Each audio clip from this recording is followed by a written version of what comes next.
Maths ऐसा subject है कि जिसके लिए हमें कुछ बच्चों के साथ गेम में एक्टिविटी कराने के लिए शायद बिना किसी टीएलएम बिना किसी मटेरियल के भी हम एक्टिविटी कर सकते हैं। साइंस में आपको पूरी लैब कुछ चीज़ें चाहिए होंगी, उसमें डिस्कशन किया जा सकता है नो डाउट, पर मैथ में भी आज मैं आपके साथ ऐसी एक गेम एक्टिविटी शेयर कर रहा हूँ जो कैलेंडर में बेस्ड है। जनरली हम कह सकते हैं कैलेंडर हर एक के घर में पाया जाता है, पर आजकल टेक्नोलॉजी के युग में इस पर थोड़ा डाउट हो सकता है, शायद कुछ घर ऐसे मिल जाए अब जो कैलेंडर को अपने से ना रखते हैं। तो आइए ज़्यादा बातचीत न कर शुरू करते हैं। कैलेंडर के साथ हम बच्चों को मीनिंगफुली कैसे इंगेज कर सकते हैं, क्या क्या बात करने का स्कोप मिलता है। तो कैलेंडर, सबसे पहले तो यही सवाल पूछता हूँ कि कैलेंडर होता किस लिए है। तो ये भी एक सवाल है। अगर आप सोचेंगे आज तक तो हमने सोचा ही नहीं कैलेंडर का पर्पज़ क्या है, मतलब ऑप्शन दे देता हूँ, सोचना डायरेक्शन मिल जाएगा, डे के लिए है या फिर डेट के लिए है। तो आप सोचोगे, आप बताइए, 2 मिनट पॉज करते हैं, सोचते हैं कैलेंडर डे देखने के लिए है या डेट देखने के लिए है। चलो मैं अब आपको इस प्रॉब्लम को सोल्यूशन की तरफ बढ़ते हैं। कैलेंडर में अगर आपको डे देखना है तो डे तो आपने पता है कि सोमवार है, सोमवार में कौन सी तारीख है, तो सोमवार में तो कई तारीख आएंगी, है ना। कोई भी कैलेंडर अपने घर में आसपास जो देख रहे हो ट्राई करके आप वीडियो खोज दे सकते हैं।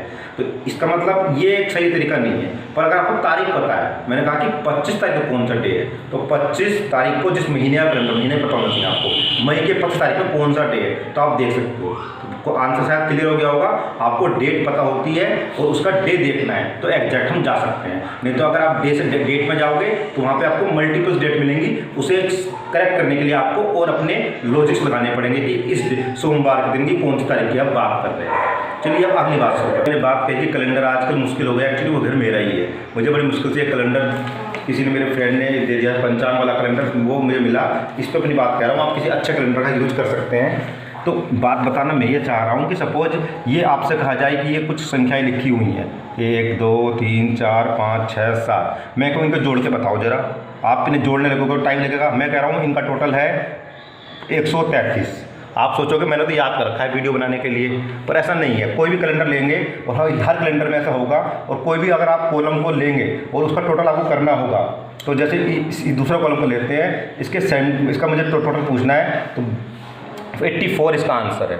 तो ये मतलब कितनी क्विक, ये मैजिक कैसे हो रहा है, आप सोचो ये मैजिक कैसे हो पा रहा है। सुपर क्विक मैं देखते ही कैसे बता पा रहा हूँ। तो पहले बात तो ये क्यूरियोसिटी जागने अपने ऑडियंस में, स्टूडेंट्स में, कि क्यों सीखे हम। तो आप एक्सप्लेन भी कर देते हैं ऐसा क्यों हो रहा था। तो आपको पता होगा कि अगर मैं इसको एक्सप्लेन करूँ आपको कि ये ऐसा क्यों इतना हो पा रहा है। ये कॉलम है, इस कॉलम में आप मुझसे कहेंगे इसका सम क्या होगा, तो इसका सम 35 होगा। तो आप 2 + 3 + 4 + 5 + 6 + 7 + 8 कैलकुलेटर से भी चेक कर सकते हैं, ज़्यादा टाइम पर अगर दिमाग में जोड़ना डालना चाह रहे हो, पर अगर दिमाग से हल करेंगे तो अच्छा ही रहेगा। तो ऐसा इसलिए हो रहा था क्योंकि 7 के डिफरेंस में है, जो इसकी मिडिल नंबर होता है वो इनका एवरेज होता है। तो 7 से मैं मल्टीप्लाई कर रहा था, एक्चुअली मिडिल नंबर को 7 से मल्टीप्लाई करके बता रहा था। तो अगर मैं इस कॉलम का आंसर बताना था तो मैं 7 × 5 = 35 बताया।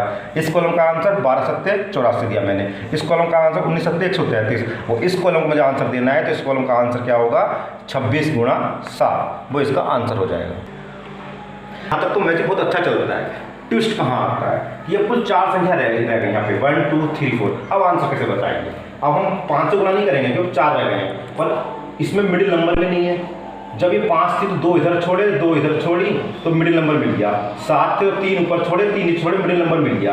पर जब 4 डिजिट्स होंगी कैलेंडर में कहीं, तब हम फंस जाते हैं। तो ये कम लोग बताते हैं इसका आंसर। तो इसका आंसर कैसे निकालेंगे हम, जब कोई मुझे एक सम बताओ जी जल्दी से। एक तरीका आता है जोड़ के बताएंगे। दूसरा तरीका ट्रिक क्या है, जो बीच के 2 नंबर है, 11 + 18, तो 29। अब इसका आधा कर दो, 29/2, और उसको ये एवरेज आ गया है। पर हमें तो 4 का बताना है, तो 4 से गुणा करेंगे, तो 29/2 × 4 यानी 2 दूनी 4 है, डबल कर देंगे उसका, यानी 58 इसका आंसर आएगा। तो आपको याद कर रखना, ट्रिक का ध्यान रखनी है, बीच वाले का दोनों को जोड़ेंगे और जो उनका आंसर आएगा दोनों को जोड़ के उसका डबल कर देंगे, वो बताना है। ये क्यों आया ऐसा, ये मैंने एक्सप्लेन किया, क्योंकि इन दोनों का जो हम प्लस किया 2 से भाग की, और ये 4 डिजिट 4 से गुणा करेंगे, 2 दूनी 4, ऐसे 2 से मल्टीप्लाई करेगा। सपोज इस डिजिट की मुझे बताना है, तो 20 और 13, तो कितना हो गया, 20 10 30 33, 33/2 × 4, 33 को मैं 2 से गुणा कर दूंगा, 66। तो इन 4 का सम 66 आएगा।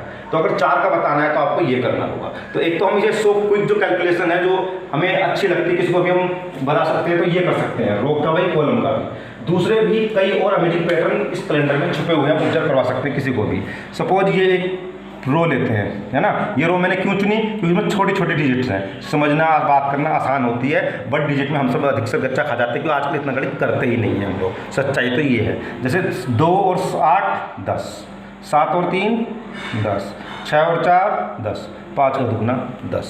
तो आप देखेंगे हर कॉलम में ऐसा हो रहा है, केवल इसमें ऐसा नहीं हो रहा है। इस कॉलम में देंगे तो 22 और 16 और जितना होता है 21 और 17 इतना होता है, जोड़ के देख लीजिए आप क्या ऐसा हो रहा है नहीं हो रहा है। अगर मैं 2x2 का कॉलम बना दूं तो आप देखेंगे इन दोनों का सम, डायगोनल सम इक्वल आएगा। 18 और 10 28, 17 और 11 भी 28 होता है। केवल इसका नहीं, किसी भी महीने के किसी भी कैलेंडर में कहीं भी अगर 2x2 को आप खींचोगे 20 और 28 48, 27 और 21 भी 48 ही है। चेक कर लीजिए है या नहीं है।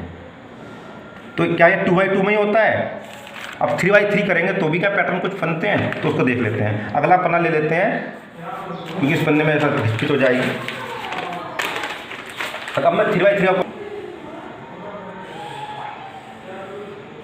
आप देखेंगे, एक तो इसके अंदर कुल 9 डिजिट आ गई हैं। अगर मुझे सम बताना है तो बीच में डिजिट कितनी है 10, तो इसका आंसर 90 होगा। आप एक बार चेक कर लीजिए कि 9 2 9 16 3 10 17 4 11 18 का सम 90 है नहीं है। तो किसी भी 3x3 का सम बीच वाले सम को सिंपल 9 से मल्टीप्लाई कर दो तो आप सरप्राइज कर दोगे सामने वाले को कि कैसे इतना क्विक कर पा रहे हैं। दूसरा आप देखेंगे कि 18 10 और 2 इन तीनों का सम जो है 18 तो 20 30, इस जैकेट का सम देख लीजिए 16 4 20 10 30 इसका। तो ये दोनों डायगोनल सम क्या आएंगे, सेम आएंगे किसी भी 3x3 में। ये ऐसा पैटर्न आएगा 16 4 20, 18 और 2 20, 17 और 3 20, 11 और 9 20।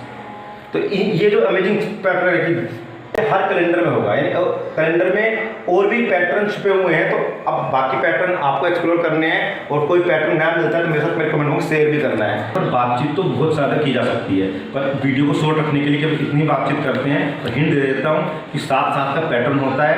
अगर आज 27 तारीख को कोई रविवार है तो अगले तारीख महीने की 21 तारीख को हम बिना कैलेंडर देखे दिन बता सकते हैं, मेंटली कैलकुलेशन करके। यहाँ तक कि 1000 ईयर का कैलेंडर भी बनाया गया है, केवल 1 पेजर। इतने सारे हर महीने का कैलेंडर होता है, मई का, जून का, जुलाई का, पर उसमें बहुत सारी मेंटली कुछ चीज़ें याद रखनी होती हैं। तो उसके लिए सेपरेट वीडियो बनाई गई है मेरे चैनल पर, आप उसको देख सकते हैं। तो अभी आपको क्या करना है, कैलेंडर को देखना है, नहीं है तो अपनी एक्सेल शीट में बनाइए, अपने मोबाइल में चेक कीजिए। अगर आपके घर में अगर रियल कैलेंडर नहीं है तो उसमें पैटर्न को ऑब्जर्व कीजिए, पैटर्न को पहचानना, मैथमेटिकल थिंकिंग को डेवलप आपके तो कर ही रहा होगा।